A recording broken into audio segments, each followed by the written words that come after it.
What's going on, everybody? Welcome back to another episode for the Men in Uncaged. If you don't know, this channel is all about the journey to the top 1%. And how do we get there? It's by becoming 1% better daily. Now, I want to talk about Parkinson's law.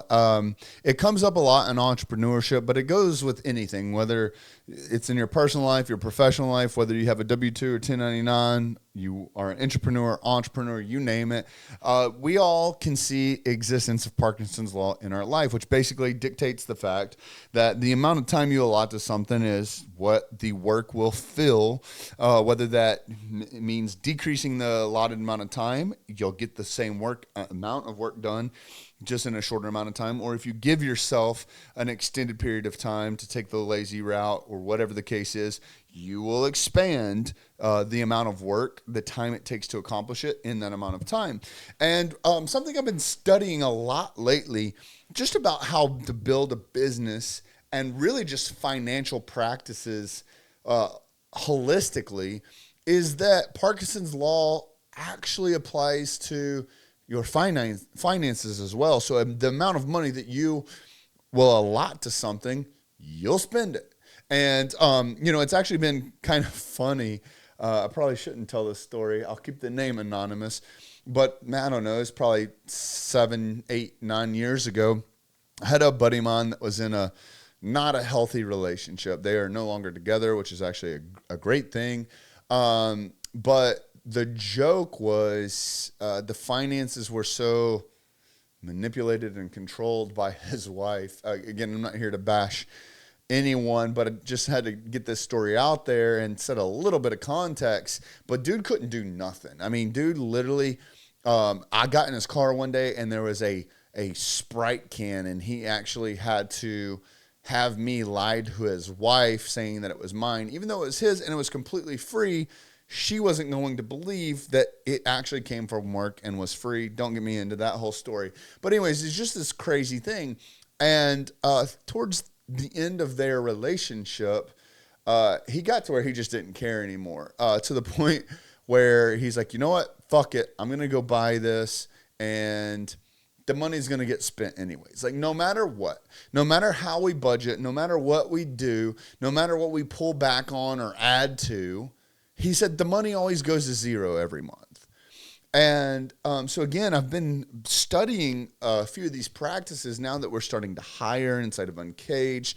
Uncaged is growing. We have more cash flow. We are dispersing more cash flow into other assets inside of the programs, bringing on coaches, executive assistant, more assets that we're adding to our portfolio, more of the e-commerce book stuff, you name it. There's just a lot of moving pieces now, and I want to make sure that Uncaged has such a solid foundation financially that we can't go wrong. And part of that is preparing for the chaos, knowing that things will go wrong. So, shout out Andrew Horgan.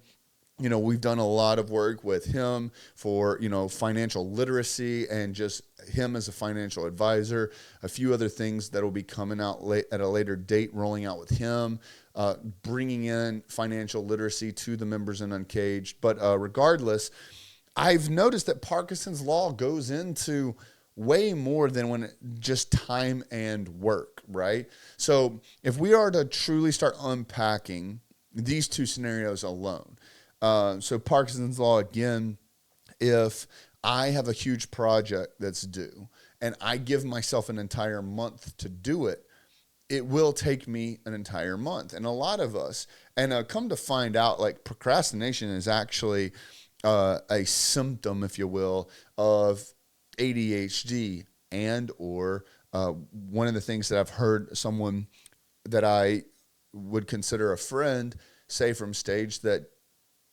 when you start procrastinating, you will start to see in yourself that procrastination is a form of depression.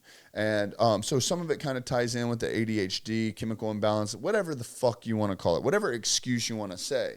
And that's why we're having this conversation, is finding a way to get rid of the excuses, because at the end of the day, in Uncaged, there's two things in this world. There's problems and there's solutions.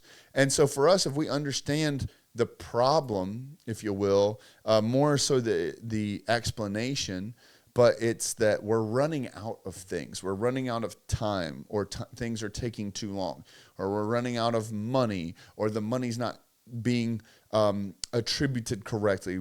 And again, we'll get into it here in a little bit. All the other things that Parkinson's law could apply to in your life is what is the allotted amount, and how do you feel it? Because the more you give yourself, the more it will take. You will just dilute that problem, or the solution to that problem, based on how much leeway you give yourself. Whereas you start to compress that, you start to get more efficient, you start to get more dialed, you start to stay more focused. There's more at stake, rather, right?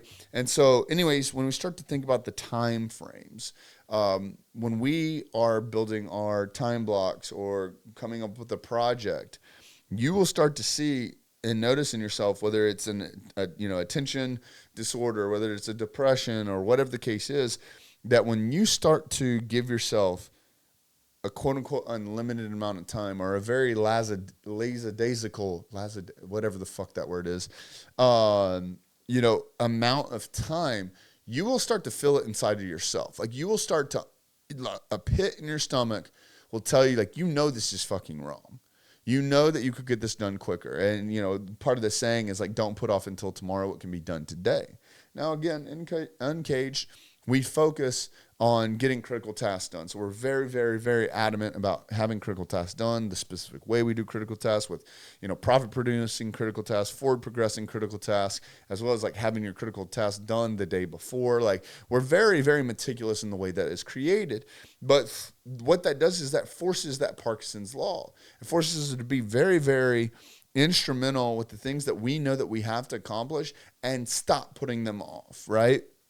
And what happens with this is, when we start to give ourselves enough leeway, things start slipping through the cracks. It's a speed to market situation, where if we have potential problems that are going to arise through this project, why would we not want to get to those sooner so that we can fix them quicker, right? Instead of putting them off. Because what happens, and I've made this excuse quite enough in my lifetime, that I tell myself that I work well under pressure, and I do.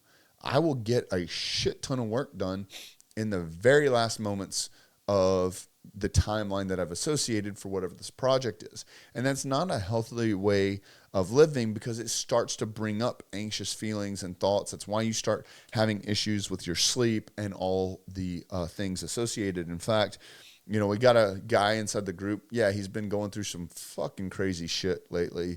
And he stepped up to the plate. He's doing the fucking work.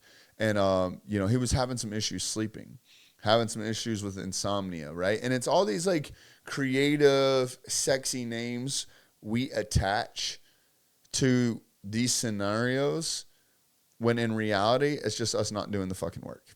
Like, that's it. We want to make up names for all these different things to give ourselves an excuse that it's like, oh, well, look how many percentage of people in the world are dealing with the same issue. You put it in a nice little box and put a pretty little bow on it, and now there's your excuse. You get to deliver it to yourself. You get to deliver it to us and tell us that you're suffering from insomnia. But in reality, what you're suffering from, outside of lying to yourself, is the fact that you're not doing the fucking work. And doing the fucking work comes down to understanding that this is an issue and finding a way to resolve it. And so for him, the suggestion was to start writing down his critical tasks. Write down a critical task for today. Have something that's profit producing. Have something that's forward progressing.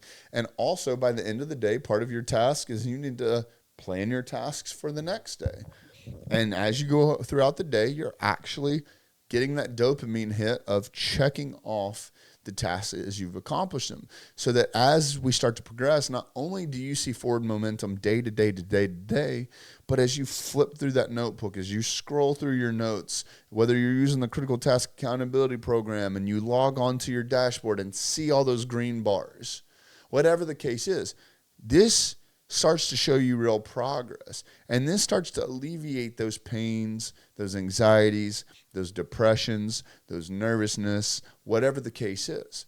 It's because you're doing the work. And so throughout this process, what we've started to figure out with Parkinson's law is if you give yourself to the end of the day to get something accomplished, you're going to get it done instead of trying to put it off till tomorrow or put it off until Monday or whatever the case is, because then we start to talk about efficiency.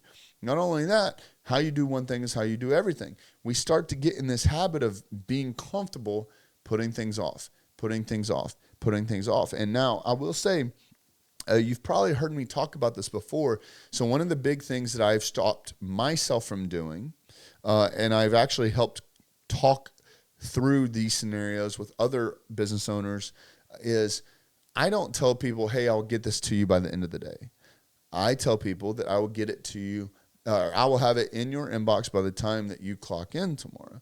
And the reason being, again, it's kind of a Parkinson's law thing, but it gives me two options because, again, if you've heard me talk about one of my resolutions, if you will, one of my goals for last year was to not feel guilty about anything.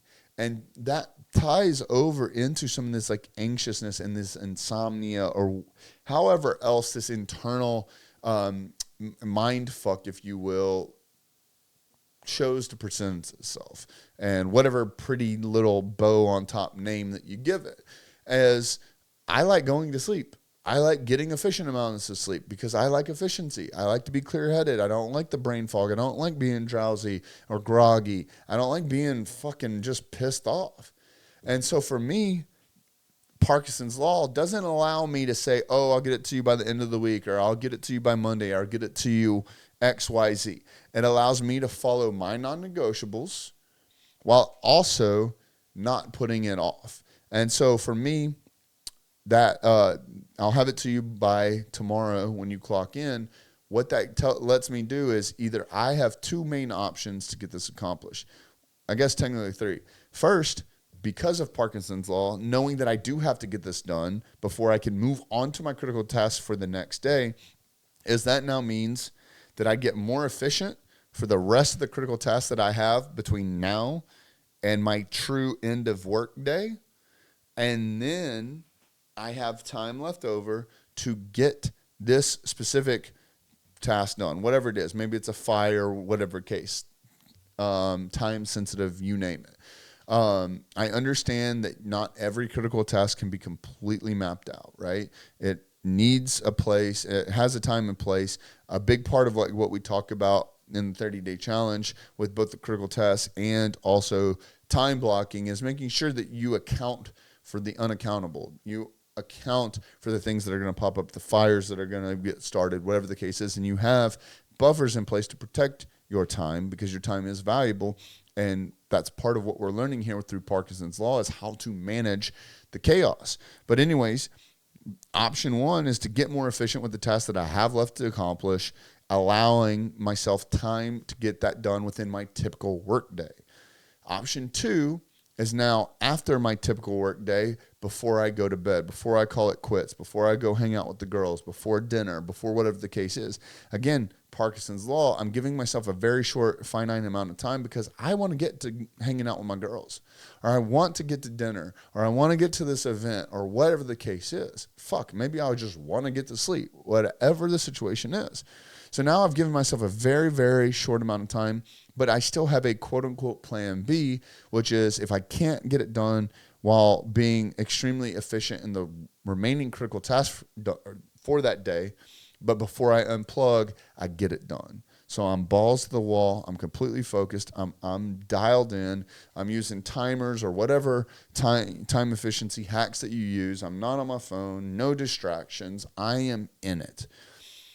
Option three, which would be your plan C, worst case scenario, because again, shit does come up both personally and professionally. Maybe you're done with your typical work day, the girls need you, dinner's on the stove, whatever the situation is. You now have the option, because we're high achievers, a majority of us are up and at it before the typical workforce is, I now have my secondary backup plan. And now Parkinson's law is really kicked into effect because your word's on the line. You said you would have it to them by the time that they clock in. For most, it's 9 a.m., right? So you have this in their inbox waiting on them. So you have that one last ditch effort to get it done. But you have now decreased the amount of time instead of putting it off, telling them you'll have it done by the end of the week, end of the month, by Monday, through the end of the weekend, whatever the case is. This is us shortening that allotted amount of time to get a critical task done because now it is critical. If you are going to interrupt your time blocks, this now becomes a critical task, which is something that is important in the succession of whether most of the time, if we're discussing fires, it's some sort of a client service, right? You are supporting a current client. Outside of that, there's probably a different discussion to have if they are not a paying client of yours and how to control your time and manage expectations a little bit better, but that's probably a different conversation. But throughout this process, we're starting to learn these efficiencies and how to get the most amount of work done in the shortest amount of time. Because, a lot of times when we start to think about working with other people, whether it's a contract basis, whether they're a client of yours, whether they're a vendor of yours, however the case is, most of the time when we start to put unwanted or unstrategized pressure on ourselves and we just drop everything to jump on that fire, that is what starts to create issues inside of our efficiency, which pushes us outside of the amount of time that we allotted, which starts fucking up our Parkinson's law. That's then going to create a snowball effect where then it starts to roll into tomorrow, and then that fucks up the rest of the week and then the month and whatever the case is, right? So for us, when you start to think about doing business with typical workforce who clocks out at 5 and then clocks in at 9 and typically leaves their work at work, is when you tell someone, hey, I'll get this to you by the end of the day. If you're time blocking correctly, you don't have time to do that outside of the unless it fits within the current buffer time frames that you have, depending on when you have those set up, mine, morning, afternoon, and right before we get done work. If it fits in there, great. But if not, this is an extended project. This is a critical task that has to be maneuvered into my daily routine, not my work routine. But most, again, people don't operate like that. So they're clocking out at 5 o'clock anyways. So what happens is when you bend over backwards immediately, again, arguably we set improper expectations, which is why we're in this situation where we are now, or we didn't plan correctly. But again, different conversation. Is you're going to fuck up your entire schedule all day to get this accomplished by 5 p.m. And because of Parkinson's law, you're going to push it to the very end. You're going to get it done, but it's the very last fucking minute. You're sending this email at 4:59. You're delivering this project at 4:59, whatever the case is. Well, guess what? They're not going to take their time to dissect it and go through it because it's 4:59. They got less than 60 seconds and they're clocking out and they're done for the day. So they're not even going to put eyes on it until they get in the morning, right? So this is where we start to really evaluate. I understand we have something that's critical here, but how do we solve this critical problem with the best solution? So that's why we tell them it'll be to them by the end, in their inbox by the time they clock in tomorrow, which gives us our 3 options that we discussed. But now we are getting to where we understand Parkinson's law. We understand how we ourselves operate. Listen, I just said all of this. This is how I work. This is how I operate. Maybe this doesn't work for you. But I'm hoping that this at least gets the gears running to see how you specifically can operate inside of your personal and professional life, understanding Parkinson's law, which leads me to the next, point real fast, which is, inside of our finances too. Where are you allotting what amount of your finances? What small plates are you utilizing to kind of quote profit first? But what is it that in your own life you're seeing that you've now allocated a certain amount of budget to a certain project? Keeping in mind almost every time it's going to go over budget. So if we have 15 projects going on and all 15 projects go over budget, now how fucked are we? So now we start paying attention to Parkinson's law and how it applies to our finances. How can we start to control these things and face these head on instead of being reactionary with our money, which is exactly what Parkinson's law teaches, is giving ourselves a set amount to focus on for specific tasks. And the last piece of it is understanding Parkinson's law in other areas. And, I'm just kind of spitballing it here, but like, where does Parkinson's law affect you in your relationship with your spouse? Where could Parkinson's law present itself in the relationship you have with your child or your employees or your coworkers? How does Parkinson's law, granted, this would be a version of Parkinson's law. The Parkinson's law was specifically curated, to my knowledge, for time-specific time blocks and bandwidths. But how would that affect maybe your diet or, your nutrition, your fitness? Okay, how does this start to really affect every area of your life? What limits are you giving yourself? What is the time frame? What is the efficiency required to accomplish the goal? So I want to challenge you to really start to think in a creative Parkinson's law way. Where can you start getting more specific about the things that are in your life? Rob Dyrdek says, the more specific you can be about something, the more successful you'll be at it. If you're watching this channel, if you're in Uncaged, we're very specific about what we want and how the fuck we're going to get there. So throughout this, I would love to continue a conversation in the comments, whatever is, where else do you see specifically Parkinson's law or a version of it, some made up version that we've now just invented? Where are you seeing that come up in your life? Where are you giving yourself too much rope that you end up hanging yourself? And where can we start to dial that in so that we can start to pressurize the output? Because we've got the input, and what we've got to do is start pressurizing the output. So where can this apply to your life that's not just with your money or time? I hope this episode meant something to you. If you've got any questions, concerns, thoughts, if you want to learn more about our VIP program or the free 30-day challenge, whatever the case is, go to www.uncagedcrew.com, and we'll see you inside. Peace.